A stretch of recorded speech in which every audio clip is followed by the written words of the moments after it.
के पुण्यार्जक हैं विद्या अरह गुरु भक्त परिवार, कृष्णानगर, दिल्ली।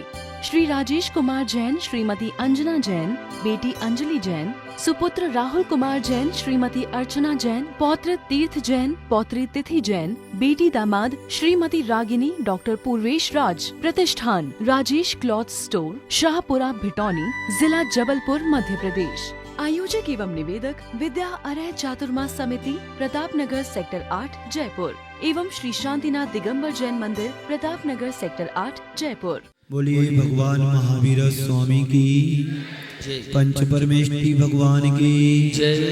परम पूज्य आचार्य गुरुवर श्री विद्यासागर जी महाराज की जय। परम पूज्य आचार्य श्री समय सागर जी महाराज की जय। अहिंसा परमो धर्म की जय। कल हम सब ने एक सूक्ति के माध्यम से अपनी बात को प्रारंभ किया था कि जैसा बोएंगे वैसा हम फसल को पाते हैं और वैसा ही हम काटते हैं। इस बात को हम अपने जीवन में कर्म सिद्धांत से जोड़ करके चलते हैं कि हम जैसा कर्म करेंगे वैसा हमें कर्म काटने और भोगने को प्राप्त होता है। पुण्यस्य फलम इच्छन्ति पुण्यम निच्छन्ति मानवः फलम पापस्य निच्छन्ति पापं कुर्वन्ति यत्नः। मनुष्य पुण्य के फल को चाहता है पर पुण्य करना नहीं चाहता है। आप लोग भी पुण्य चाहते हैं पर पुण्य के लिए कितना प्रयत्न तुम्हारा होता है? पुण्य के लिए हमारा प्रयत्न कितना होता है? इस बात को हमें ध्यान में रखना है। यदि हम पुण्य चाहते हैं तो सुबह से शाम तक की हम अपनी क्रियाओं को देखें, कितनी पाप पूर्ण क्रियाएं हैं और कितनी पुण्य से सहित क्रियाएं हैं। आप जब हिसाब लगाएंगे तो रिजल्ट ये निकलेगा, पाप की तो अनंत क्रियाएं हैं, अनेक हैं, और पुण्य की बामुश्किल से एक आध दो क्रियाएं होंगी। जब हम प्रभु का दर्शन कर रहे होंगे, जब हम प्रभु का प्रक्षाल कर रहे होंगे, जब हम जिनेंद्र भगवान की पूजन कर रहे होंगे या गुरु के समक्ष जाकर के विनय से वंदना कर रहे होंगे, तब तुम्हारे हृदय में पुण्य का अर्जन हो सकता है। उसमें भी यदि मन में ये विचार चल रहा है, यहाँ से वहां जाना है, वहां से ये काम करना है, 10 दिन में बहुत पेंडिंग में काम हो गया है, ये करना वो करना, तो मंदिर के दर्शन भी व्यर्थ में गए।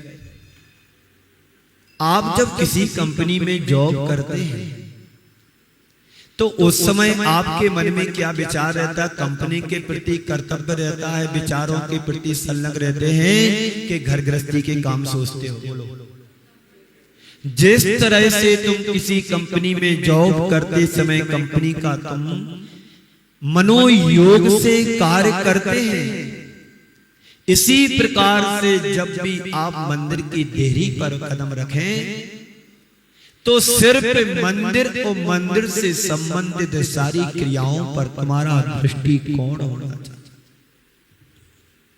ये नहीं कि मंदिर आए हैं तो मन में दूसरा विचार चले, तो आपका धर्म की श्रेणी में ना आकर के अधर्म में जुड़ जाता है।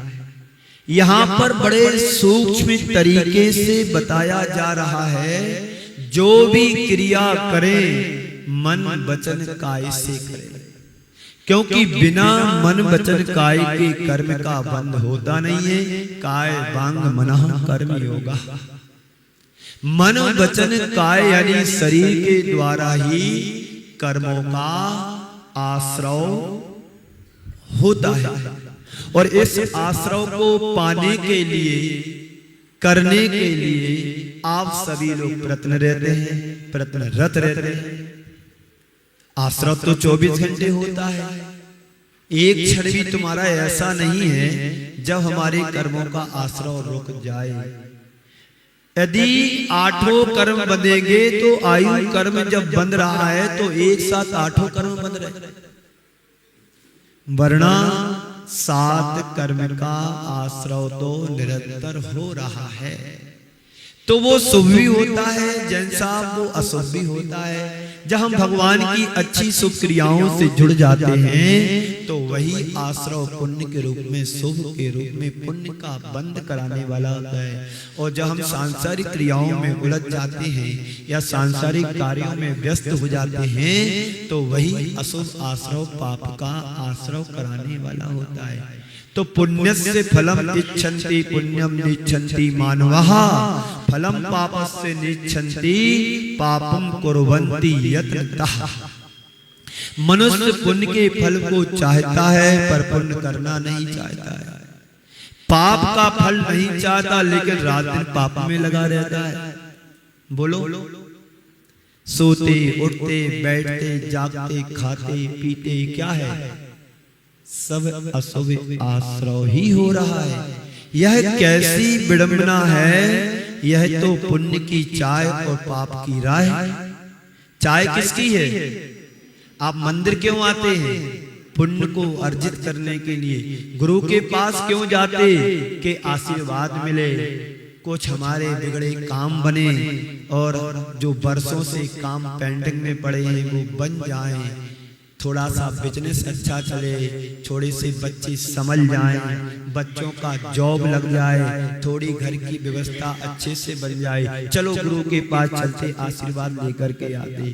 कभी ये सोचा कि चलो गुरु के पास चलते हैं, घर में रहते रहते बहुत समय बीत गया, जिंदगी का बहुभाग निकल गया, चलो अब गुरु से आशीर्वाद लेते हैं, अब कुछ अपने जीवन में अच्छा सा करने का संकल्प लेते हैं, यानी व्रत नियम को लेना है।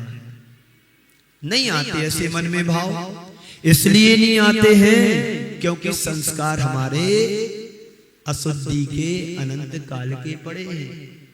इतना सुनने के बाद 10 धर्मों को सुना, श्रावक के 6 कर्मों को सुना, एक ग्रस्त सदग्रस्त कैसे बनता है, इन सारी चीजों को सुनने के बाद यदि जीवन में कुछ परिवर्तन नहीं आ रहा है, या तो हमारा सुनाना सार्थक नहीं या तुम्हारा सुनना सार्थक नहीं। कुछ पाकर खोना है, कुछ खोकर जिंदगी और कुछ भी नहीं, तेरी मेरी कहानी है। क्या है? सब यही कर रहे, कुछ लेकर के आए थे, यहां खो दिया और यहां कुछ पाया नहीं। कैसे काम चलेगा? तो पाप के बीज बोकर कोई भी पुण्य की फसल नहीं काट सकता है। काट सकता क्या? आपने कभी खेती की भी होगी और देखी भी होगी। किन लोगों ने, कितने लोगों ने खेती के काम किए, कृषि कार्य किए? यहाँ जितने बैठे एक ने भी नहीं किया, एक आध को छोड़ करके। देखो, एक निकले, 2 निकले। हाँ हाँ, तो आप तो इतनी समझदारी रखते हैं कि यदि आपने समय से गेहूं बोया है तो 3 महीने में गेहूं पक करके आएगा कि गेहूं की जगह चावल आ जाएंगे? बोलो, चावल नहीं आ सकते। चावल बोएंगे धान के रूप में तो चावल की फसल आएगी, और गेहूं के रूप में यदि गेहूं बोते हैं तो गेहूं पक करके आते हैं। बस यही बात है कि पाप के बीज बो करके पुण्य को नहीं काट सकते हैं, और पुण्य के बीज को बो करके पाप को काट सकते हैं। सत्य है, ध्यान से सुनो। पुण्य का बीज बो करके पाप को काटने की मशीन है, पाप को क्षय करने की मशीन है, पर पाप को बो करके पुण्य को नहीं काट सकते। समझने की जरूरत है। व्यक्ति इस बात को अच्छी तरह से जानता है पर मानता नहीं है। चाहे तो पुण्य की रखेगा पर काम पाप के करेगा, क्यों? कंसेप्ट ऐसे ही उनका, सोच ही ऐसी है, दृष्टिकोण ही ऐसा है। वह हमेशा पाप का काम करता है और पुण्य के गीत गाता है। मन में पाप पल रहा है, आचरण पुण्य का कर रहा है, तो क्या होगा? पाप का काम और पुण्य का नाम कभी भी हमारे जीवन का उद्धार नहीं कर सकता है। एक बार पुण्य और पाप दोनों एक दूसरे से मिले, पुण्य और पाप एक दूसरे से मिले, दोनों में एक दूसरे से श्रेष्ठता की चर्चा चल पड़ी कि दोनों में श्रेष्ठ कौन है। ध्यान से सुनना उदाहरण को। पाप और पुण्य दोनों मिले क्षमा वाणी के दिन, और दोनों में चर्चा हो रही है कि दोनों में श्रेष्ठता को कौन प्राप्त, यानी श्रेष्ठ कौन है। पुण्य और पाप दोनों अपने आप को एक दूसरे से श्रेष्ठ मान रहे, कह रहे हैं। पाप कहता मैं श्रेष्ठ हूं और पुण्य कहता मैं श्रेष्ठ हूं। बात विवाद में बदल गई। स्वाभाविक चीजें हैं। जो पाप होता है वो अकड़ता है, और जो पुण्य होता है वो नम्रता है, विनम्रता से बात करता है। देख लेना, प्रैक्टिकल में देख लेना अपने जीवन के साथ या औरों के साथ। जो अहंकारी होता है, पाप पूर्ण प्रवृत्ति करने वाला होता है, वो किसी के सामने झुकता नहीं है। और जो धर्मात्मा होगा, विनम्र होगा, पुण्यात्मा होगा, सब में दृष्टि होगा, बेचारा हर समय हाथ जोड़ करके बैठा रहेगा। ये मैंने अनुभव में देखा है, किया है। तो दोनों की बात बात में विवाद में बदल गई। पुण्य ने कहा पाप से, पुण्य ने पाप से कहा तुम इतने नीच हो, लोग तुम्हारा नाम लेना भी नहीं पसंद करते हैं। पुण्य ने पाप से कहा कि तुम इतने नीच हो, लोग तुम्हारा नाम लेना भी अच्छा नहीं मानते, पसंद नहीं करते, फिर भी तुम अपने आप को मुझसे महान कहते हो। ठीक है, देखो जगत में मेरी कितनी प्रतिष्ठा है। सारी दुनिया मुझे चाहती है। किसको? पाप को। सारी दुनिया मुझे चाहती है। देख, पाप ने कहा दुनिया भले ही तुम्हें चाहती है पर नहीं, पुण्य कहता है सारी दुनिया मुझे चाहती है, तो पाप कहता है दुनिया भले ही तुम्हें चाहती हो पर साथ किसका देती है? साथ किसका देती है? दुनिया चाहती तुम्हें है पर साथ तो मेरा देती है। चाहते पुण्य को हैं पर करते हैं पाप। पाप की राह चलने वाले अपने जीवन को कभी सुखी और संपन्न नहीं बना सकते। इसलिए आचार्य कहते हैं कि पाप की राह पर मत चलो, क्योंकि तुम्हारे द्वारा किया गया एक क्षण का पाप जन्म जन्मांतरों में भटकाने के लिए अभिशप्त हो जाता है। जन्म जन्मांतरों की दास्ता का कारण बन जाता है। आचार्य ने कहा है ना भुक्तम क्षीयते कर्म। तुमने अगर कोई पाप किया है तो बिना भोगे नष्ट होगा ही नहीं। ना भुक्तम क्षीयते कर्मा, बिना भोगे कर्म नष्ट होता नहीं है। कहावत है पाप और पारा कभी पचता नहीं।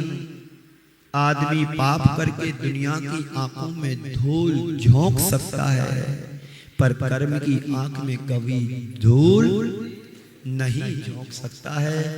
दुनिया के कानून के सामने, दुनिया के कानून में कोई अपराधी सजा से बच जाए न अपराध फंस जाए, क्योंकि आज का कानून कैसा है। महेंद्र जी बहुत दिन बाद आए। निरपराध फंस जाए, अपराधी बच जाए। आज का कानून कुछ ऐसा ही है, अंधा कानून जिसे कहते हैं। दुनिया के अंधे कानून में पाप करके आदमी बच सकता है, पर कुदरत के कानून में आदमी बच नहीं सकता है। कुदरत का कानून अंधा नहीं है। हमारी तुम्हारी आंखें देखती हैं कि कुछ मुझे कोई देख नहीं रहा है। प्रमाण सागर जी हमेशा कहा करते हैं, मैंने बहुत बार उनके मुख से सुना, दान करो छिपके। सुन रहे हो ना? तो कल से नियम, आज ही से नियम बना लो, कोई को पता नहीं पड़े, गुल्लक में डाल जाओ। दान करो छिपा के और पाप करो उजागर करके। पाप उजागर करो और दान छिपा के करो। यदि छिपा के दान करोगे तो हमेशा दान करने का भाव बना रहेगा और अहंकार जीवन में कभी टकराएगा नहीं। पाप तुम उजागर करोगे तो कभी पाप करने का मन में विचार ही नहीं आएगा। इस सिद्धांत है, इस बात को बड़ी गंभीरता से सीखो। लोग उल्टा करते हैं, पाप छिप के करते से धड़ल्ले से करते चले जाते हैं। जैसे बिल्ली आती ना दूध पीने के लिए, वो दूध पीते है तो आंख बंद करके पीती, यदि खोल के पीके तो वो पी नहीं पाएगी। क्यों? उसको भय रहेगा, कोई मुझे आ तो नहीं रहा भगाने के लिए, कोई मुझे मार तो नहीं रहा है। वो आंख बंद करके दूध पीती, बड़े पीछे से लाठी पड़ जाए पड़। तो संत कहते हैं, यदि तुम उजागर पाप करोगे तो जीवन में कभी कदाचार अनाचार हो ही नहीं सकता है। तो कुदरत का कानून अंधा नहीं है, वहां तो मनुष्य जैसा कर्म करता है वैसा उसे भोगने के लिए मजबूर और मजबूत होना पड़ता है। तुम्हारा कानून तुम्हें सिर्फ तुम्हारे अपराध को पकड़ता है, पर कुदरत का कानून पाप को पकड़ता है। पाप और अपराध में बड़ा अंतर कहा गया है। अपराध वह है जो बाहर से दिखाई पड़ता है और पाप वह है जो मन में उत्पन्न होता है। कोई अपराध कर रहा है, यानी किसी को छेड़ रहा है, किसी के साथ मारपीट कर रही, तुम्हें दिखता है, ये अपराध है। समझ में आ रहा है? आपने किसी को 2 चांटे मार दिए तो सभा में 100 लोगों ने देखा कि आपने सामने वाले को मारा। किसी को आपने गालियां दे दी, सामने वालों ने देखा कि सामने व्यक्ति ने कुछ कहा है, आप शब्द कहे हैं, पर आपके मन में हमारे प्रति या किसी के प्रति दुराभाव चल रहा है, ये किसी को पता नहीं, ये पाप पल रहा है। मैं आपके बारे में कैसा भी सोचूं, पर आपको पता है क्या? बोलो। या आप मेरे बारे में कुछ भी सोचते रहो, महाराज तो ऐसे हैं वैसे हैं, दान की बात करते, पैसे की बात करते हैं, सोचो, पर मुझे पता नहीं। मैं जो आपके साथ करवाता हूं करता हूं वो सबको पता है कि नहीं? तो अपराध दिखाई देता है और पाप दिखाई नहीं देता है। तो पाप और अपराध में यही अंतर है। वाणी से दुर्व्यवहार कर ले तो उसके लिए भी कानून है, पर मन से जो पाप होता है उसके लिए कानून भी है। बाहर के अपराध से तुम बच सकते हो रिश्वत देकर के, पर कुदरत के कानून से तुम बच नहीं सकते हो, तो भोगना ही पड़ेगा। तो कोई पाप कर ले तो उसे दंड की व्यवस्था हमारे कानून में की गई है, और वाणी से दुर्व्यवहार कर ले तो उसके लिए भी कानून है, पर मन से जो पाप होता है उसके लिए कोई कानून नहीं है। पर कुदरत का कानून कुछ ऐसा ही है कि मन में भी कोई भाव उत्पन्न होता है तो उसका परिणाम उसे मिलता है। कुदरत के कानून में कोई छल नहीं चलता है, कोई बल नहीं चलता है। वहां रिश्वत, घूस, आरजू, मिन्नत की कोई गुंजाइश नहीं होती है। उसका परिणाम उसे मिलता ही मिलता है। सामान्य व्यक्ति की बात तो बहुत दूर की बात है, तीर्थंकर जैसी हैसियत को धारण करने वाले महापुरुषों के जीवन में भी कर्मों ने नहीं छोड़ा। हम पारसनाथ भगवान के जीवन को देखें, आदिनाथ भगवान के जीवन को देखें, जब तक घर में रहे कर्मों ने उन्हें उतना नहीं छेड़ा। जब व्यक्ति व्रत लेता है तभी उसके जीवन में परीक्षा चालू होती है। आप व्रती नहीं बने हैं, सब चलता है, अंतराय का कोई मतलब नहीं, किसी भी चीज से कोई मतलब नहीं, द्रव्य, क्षेत्र, काल, भाव सब चलते हैं। किस जमीन पर बैठ करके खड़े होकर के खा रहे हैं, शुद्धता का विचार नहीं, अशुद्धि का विचार नहीं, खा रहे कैसे खा रहे, अशुद्धि के कपड़े में खा रहे, जूते चप्पल पहन करके खा रहे, बनाने वाला भी बिना नहा धोए बना रहा है, जूता चप्पल पहन करके बना रहा है, तम्बाकू भी खा रहा है, सिगरेट भी पी रहा है और काम भी करता जा रहा है। जैसा चल रहा वैसा चल रहा है। क्या हुआ? एक कर्म अभी नहीं फल देगा। जब तुम व्रत नियम लोगे, संकल्प से बंधोगे, तो एक कर्म फिर उदय में एक एक करके आएगा। ऋषभ देव ने किसी पर्याय में बैल के गले में मुख में मुसीका बांधा था कि ये फसल ना खा ले। दाएं करते समय उस कर्म का फल क्या मिला? 6 नहीं 13 महीने तक अन्न नहीं मिला। 6 माह तो आहार के लिए निकले, वो 6 माह का ध्यान में बैठे। ऐसे 13 माह तक पुरुषार्थ करने के बाद भी भोजन आहार नहीं मिला। क्यों नहीं मिला? किसी जन्म में उन्होंने कर्म बांधा, उस कर्म के कारण तीर्थंकर जैसी हैसियत के पाने के बाद भी 6 माह तक आहार से वंचित रहे। यही तो पाप का फल है।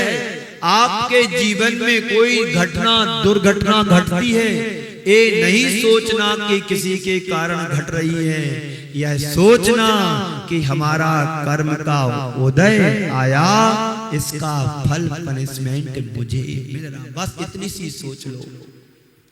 कर्म उदय में आएगा, समता से सहन करोगे तो कर्म झड़ेगा, नया कर्म नहीं बनेगा। पर हम इससे विपरीत करते हैं। कर्म उदय में आता है तो हम दूसरों पर टूट पड़ते हैं। बोलो, होता नहीं ऐसा? अब सास बहू घर में रहती है, कौन रहता है?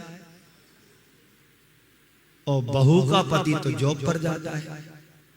जब पति घर पर शाम को आता 9 बजे 8 बजे, तो शिकायत करती उसकी पत्नी, आज सासू माँ ने ऐसा कहा, वैसा कहा, टॉर्चर करती रहती हैं। अब हमको यहाँ नहीं रहना है, बहुत दिन होगा सुनते सुनते। मैंने तो पहले सोचा ये चलो नए आए हैं, कुछ बात तो सुनाते, इनकी तो आदत सी बन गई है। होता ना ऐसा? एक कर्म उदय में आया है, निमित्त बना सामने वाला। इस निमित्त को निमित्त मान करके छोड़ दो। भोगो सहन करो, ना भुक्तम क्षीयते कर्मा, बिना भोगे कर्म क्षय को प्राप्त नहीं हो सकता है। तो व्यक्ति यदि इन सभी आख्यानों को गंभीरता से समझने की कोशिश करे तो उसकी आंखें खुल सकती हैं। आदिनाथ भगवान के जीव ने कभी किसी पर्याय में किसी बैल के मुख में मुसीका बांधा था, ऐसा अंतराय कर्म बंधा। ओम।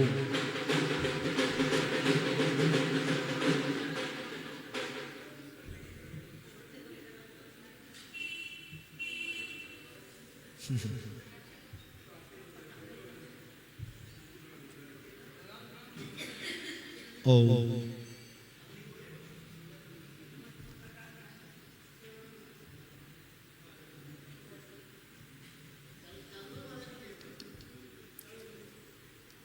देखिए, मैं कह रहा था ये सब अंतराय कर्म हैं।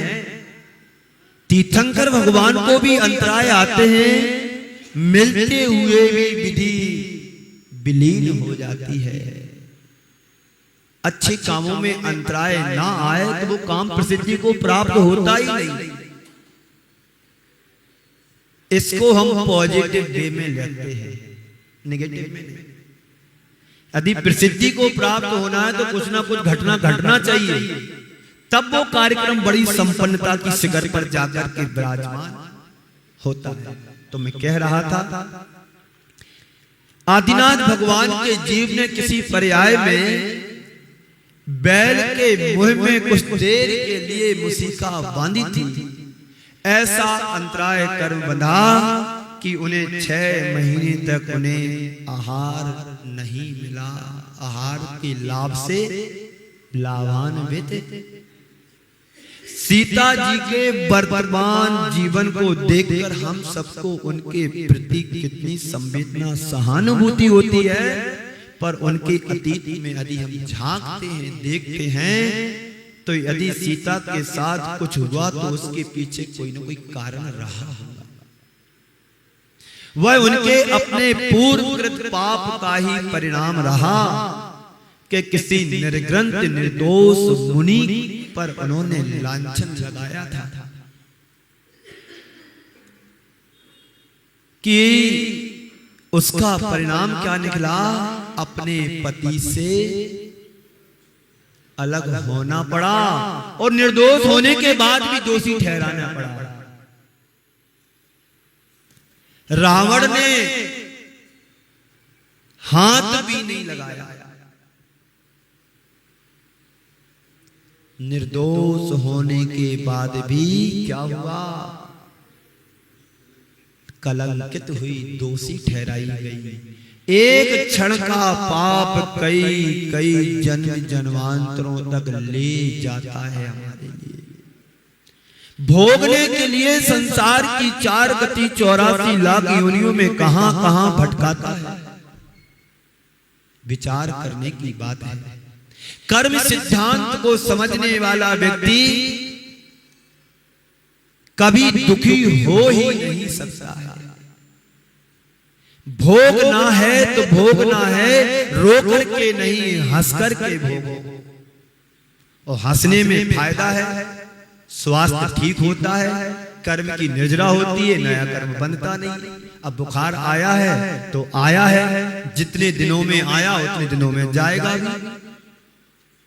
किसी ने गालियां दी हैं, पहले हमने भी उसको गाली दी होगी, इसलिए आज वो अकाउंट सेटल करके चला गया।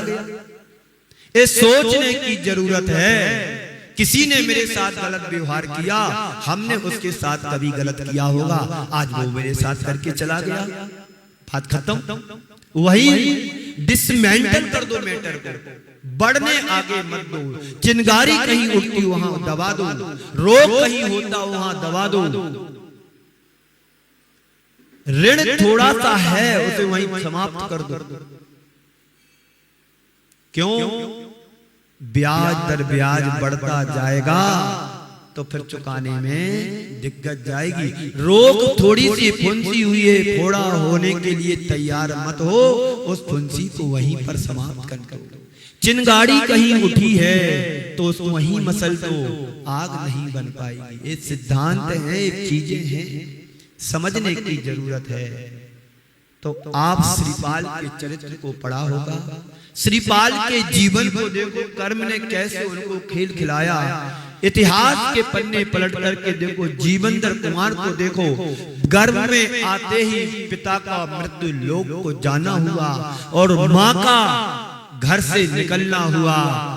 राज घरानों में रहने वाली पत्नी, राजमाता कहलाने वाली, और शमशान में जाकर के श्रीपाल को जन्म दिया। राजा के क्रुद्ध हो जाने पर उस श्रीपाल को नहीं, जीवन धर कुमार के लिए सूली पर चढ़ना हुआ, और सूली भी पुण्योदय से फूल बन गई।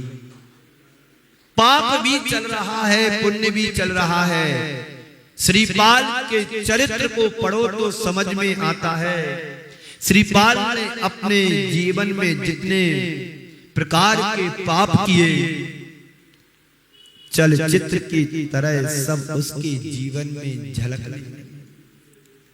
हर बार जब श्रीपाल ने पाप किया, पाप बांधा, बाद में कहीं से सत्य प्रेरणा मिली तो उसने पश्चाताप भी किया। पाप को घटा लिया पर नष्ट नहीं कर सका। राजा शृणेक के जीवन को देखो, उसने पाप बांधा, साथ में नरक की 33 सागर की आयु को बांधने के बाद भी उसके साथ पुण्य जुड़ा।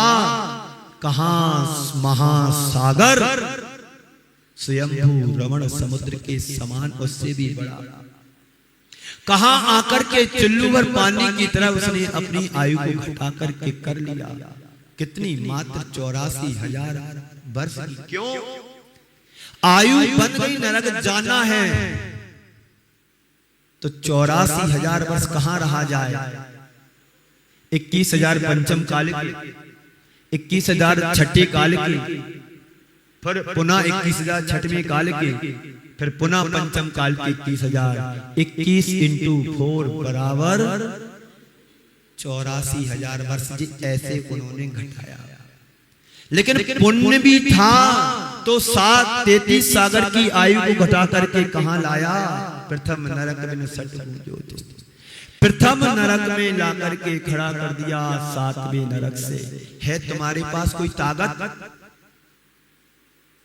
इतनी शक्ति है कि उसको घटा करके हम यहां लाए?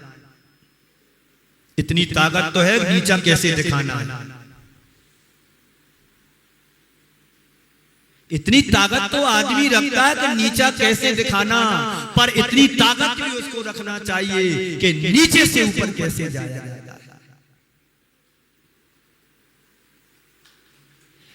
ऊपर से गिरना सरल है और नीचे से ऊपर उठना बड़ा कठिन है।